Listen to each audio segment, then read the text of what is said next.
আপনারা কোথায় থেকে আসছেন? আমরা আসছি কলাকান্দি থেকে। কলাকান্দি থেকে, এটা হচ্ছে হোমনা থানা।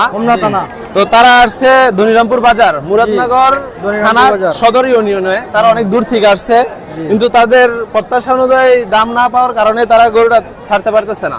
হ্যাঁ, একটাই আনছি আজকে, নিজেরা পালছি আমরা। দাম চাইতেছি 260।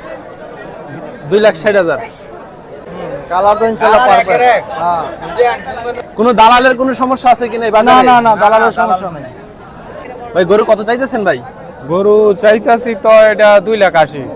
ভাই কাস্টমার কেমন আছে এখন বাজারে? আপাতত নাই বললেই হয়। ও, আপনারা কি চাহিদা অনুযায়ী, যে একটা চাহিদা ওই অনুযায়ী কি দাম পাচ্ছেন না নাকি এরকম? না, অনেক কম। তাইলে আপনারা কি আশা করতে পারেন আজকে কি গরুটা বিক্রি হবে?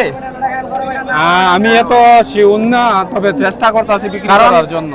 একটা কৃষক সব সময় একটু ভালো মুনাফার জন্য একটা পশু লালন পালন করে, তো তার প্রত্যাশা অনুযায়ী দাম না পেলে গরুটা ছাড়তে চান। আপনি কি পরের বছরের জন্য এটা রাখতে চান?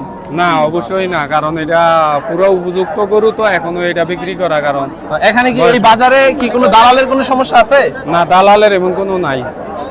কাস্টমার কত বলতেছে আপনাদেরকে? 2,10,20 বলতেছে।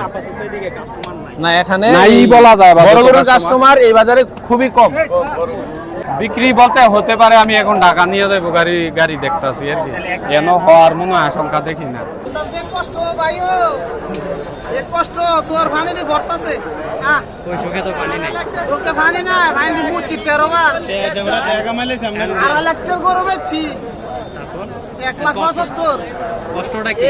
কষ্টটা কি গরুদের কাঁদতাছি।